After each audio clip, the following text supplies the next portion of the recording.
नमस्कार, दिन भर के अंतर्राष्ट्रीय खबरों पर आपका स्वागत है। आज के इम्पोर्टेंट हाइलाइट्स की बात की जाए तो पहली खबर सामने निकल के आ रही है अमेरिका से, जहां पर अमेरिका के वर्तमान राष्ट्रपति जो बाइडेन आने वाले अमेरिकी चुनाव में से अपना नाम वापस ले चुके हैं और उन्होंने खुल करके उपराष्ट्रपति कमला हैरिस का समर्थन किया है, जो कि भारतीय मूल की हैं। दूसरी अपडेट रूस और अमेरिका से सामने निकल के आ रही है, जहां पर दोनों ही देशों के एडवांस फाइटर जेट एक दूसरे के आमने सामने आसमान में आ चुके हैं। तीसरी अपडेट भारत के पड़ोस से सामने निकल के आ रही है म्यांमार से, जहां पर म्यांमार के अंदर हो रही लड़ाई में अब चीन ने डायरेक्टली इन्वॉल्व होना शुरू कर दिया है। चौथी अपडेट उस देश से सामने निकल के आ रही है जिसे रिसेंटली हमने ब्रह्मोस मिसाइल एक्सपोर्ट की है, अब इसने चीन के साथ एक अहम समझौता साइन कर लिया है। पांचवी अपडेट कि हूती विद्रोही लगातार इजरायल को टारगेट करने में लगे हुए थे, लेकिन अब इजरायल ने अपना ब्रह्मास्त्र चलाते हुए इन हूतियों की हालत खराब करके रख दी है। आज के इस वीडियो में सारी इंपॉर्टेंट डिटेल्स में हम आपको बताने वाले हैं। यदि आपको हमारी ये सीरीज पसंद आ रही है तो इसे लाइक और चैनल को सब्सक्राइब जरूर कीजिएगा। सबसे पहली और इम्पोर्टेंट अपडेट की बात की जाए तो अमेरिकी राष्ट्रपति जो बाइडेन आने वाले राष्ट्रपति उम्मीदवारों में से अपना नाम वापस ले चुके हैं और अब इनकी जगह पर उपराष्ट्रपति कमला हैरिस चुनाव लड़ेंगी, लेकिन अभी भी उन्हें पार्टी के कई लोगों से समर्थन लेना होगा। लेकिन सोचने वाली बात यह है कि अमेरिका जो कि खुद को दुनिया की ओल्डेस्ट डेमोक्रेसी बताता है, जब इनके देश के अंदर कोई ऐसी एक्टिविटी होती है तो इन पर कोई सवाल नहीं करता। हाँ, कुछ समय बाद रूस और चीन जैसे देश इनके ऊपर कमेंट्स करेंगे, उसके बाद दुनिया भर से प्रतिक्रियाएं आपको देखने को मिलेंगी। लेकिन बाइडेन और ट्रंप का कंपटीशन काफी सही था और डेमोक्रेसी में इस तरीके का कंपटीशन होना जरूरी है। वैसे भी जब से ट्रंप के ऊपर अटैक हुआ है तब से ट्रंप का एज ज्यादा है, लेकिन फिर भी डेमोक्रेसी में दोनों तरफ टक्कर बराबर की होनी चाहिए और आज के समय में कमला हैरिस उतनी ज्यादा पावरफुल लीडर नहीं है जितना कि बाइडेन है। और इसी चीज को लेकर के ट्रंप ने भी स्टेटमेंट दिया है कि वो कमला हैरिस को आसानी से इस चुनाव में हराने वाली हैं। वैसे तो बाइडेन को लेकर के कई बार सवाल खड़े हुए हैं उनकी मेंटल कंडीशन को लेकर के, और कुछ समय बाद उन्होंने ही खुद क्लियर कर दिया कि उन्हें कोविड-19 हो चुका है। वहीं बाइडेन का कहना है कि उनका ये कदम पार्टी के हित और देश के हित में है। फिलहाल जब तक अमेरिका में राष्ट्रपति चुनाव नहीं हो जाते तब तक ये राष्ट्रपति पद पर रहेंगे, उसके बाद ये यहाँ से बाहर होने वाले हैं। बाकी आप हमें कमेंट्स में बता सकते हैं कि बाइडेन या फिर ट्रंप भारत के लिए कौन अच्छा है। दूसरी इंपॉर्टेंट अपडेट की बात की जाए तो सामने निकल के आ रही है रूस और अमेरिका से, जहाँ पर अमेरिका के कई बम बरसाने वाले विमान अचानक से एक ऐसी जगह पर देखे गए जिन्हें पूरी तरीके से प्रतिबंधित किया जा चुका है। इसके बावजूद भी अमेरिकी ये विमान वहां पहुंच जाते हैं और तुरंत ही रूस के एडवांस फाइटर जेट इन विमानों को काउंटर करने के लिए आसमान में उड़ जाते हैं। डिटेल्स की बात की जाए तो एक बार फिर रूस और अमेरिका के बीच तनाव बढ़ता चला जा रहा है। इससे पहले भी कई बार अमेरिका के इस तरीके के बम वर्षक विमानों को रोकने की तैयारी की है, लेकिन पहली बार इतनी बड़ी संख्या में फाइटर जेट्स रूस को भेजने पड़े। असल में ये घटना देखने को मिली है आर्कटिक में बेरेंट सागर के ऊपर अमेरिका के ये विमान उड़ान भर रहे थे, जो कि एक ऐसा एरिया है जहां पर किसी प्रकार की ऐसे एक्टिविटीज नहीं की जा सकती। इसके बावजूद भी अमेरिका के ये विमान वहां पहुंचते हैं और तुरंत रूस सेना एक्टिवेट हो जाती है और ये अपने लड़ाकू विमान वहां भेज देते हैं और रूस के फाइटर जेट्स को देखते ही अमेरिका तुरंत अपना रास्ता बदल लेता है। जहां रूस का कहना है कि अमेरिकी सेना अक्सर इस अंतर्राष्ट्रीय जल क्षेत्र से उड़ान भरती है और ये एक ऐसा एरिया है जहाँ पर अंतर्राष्ट्रीय कानून के अनुसार कोई भी हवाई इस्तेमाल नहीं कर सकता और समय समय पर रूस इन्हें रोकने की कोशिश करता है। असल में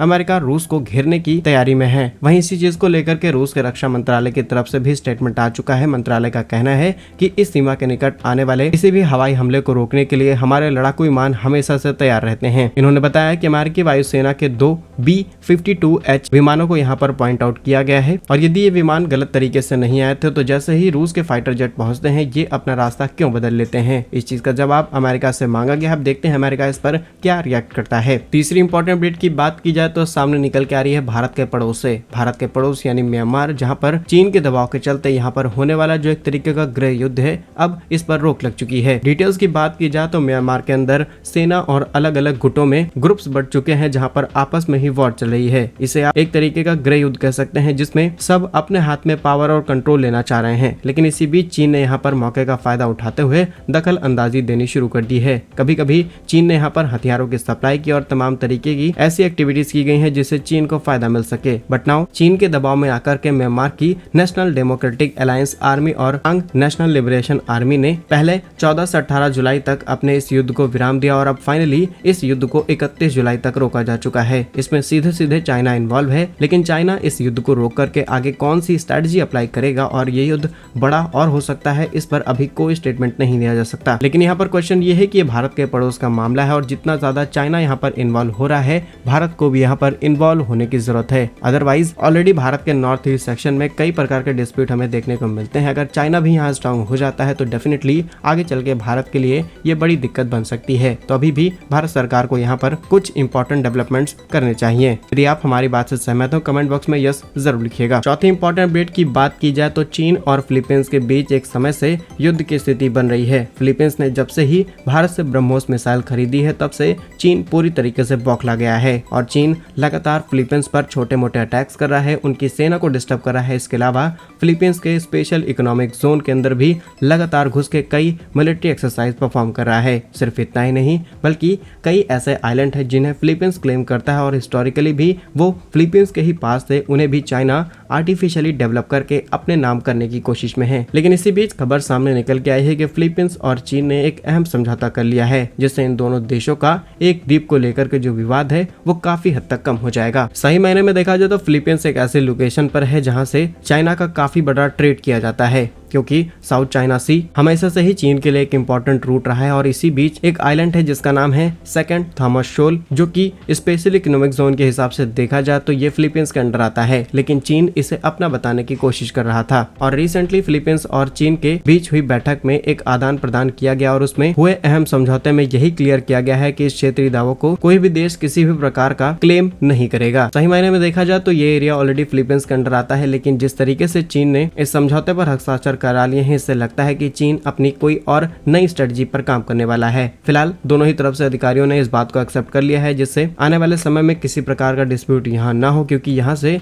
न सिर्फ चाइना की सप्लाई है बल्कि फिलीपींस और अलग अलग देशों की भी सप्लाई की जाती है। नेक्स्ट इंपॉर्टेंट अपडेट की बात की जाए तो यमन में रहने वाले हुतियों ने लगातार इजरायल को टारगेट करना शुरू कर दिया है और ये टारगेट तब से शुरू किया गया है जब से इजरायल और हमास के बीच कॉन्फ्लिक्ट शुरू हुआ है। और ये बात आप भी जानते होंगे कि यमन में रहने वाले ये हुती और इनकी फंडिंग्स डायरेक्टली ईरान के रास्ते की जाती है। लेकिन अब हुतियों की गुंडागर्दी बहुत ज्यादा बढ़ गई थी और इसी चीज को काउंटर करने के लिए इजरायल ने इनके ऊपर कई बड़े हमले किए हैं जिनमें इनका काफी बड़ा डैमेज हुआ है। डिटेल्स की बात की जाए तो इजरायली डिफेंस फोर्स ने हुती विद्रोहियों के ठिकानों पर एक बड़ा हमला किया है और इसके जवाब में हुती विद्रोहियों ने भी इजरायल के ऊपर काउंटर अटैक करने शुरू कर दिए। बीते रविवार को सुबह यमन से खबर सामने निकल के आती है कि इजरायल की ओर से लगातार सरफेस टू सरफेस मिसाइलें दागी जा रही हैं जिसमें Israeli defence force directly involve है। वहीं कुछ देर के लिए हमले रोके जाते हैं, उसके बाद फिर इजरायल की तरफ से अटैक किया जाता है जिसमें इजरायल के IDF aerial defence system arrow का इस्तेमाल करते हुए इजरायल में यमन से आने वाली जितनी भी मिसाइलें इन्हें रोक लिया। लेकिन इजरायल की तरफ से हुतियों पर जो लगातार मिसाइलें दागी गई हैं उससे यमन में काफी बड़ा डैमेज देखने को मिला है। इजरायल का कहना है कि हमें 1% का भी डैमेज यहाँ पर नहीं हुआ है, लेकिन इजरायल को गुस्सा सिर्फ इस बात पर नहीं आया, इजरायल को गुस्सा इस बात पर भी आया है कि रिसेंटली खबर सामने निकल के आती है कि हुतियों ने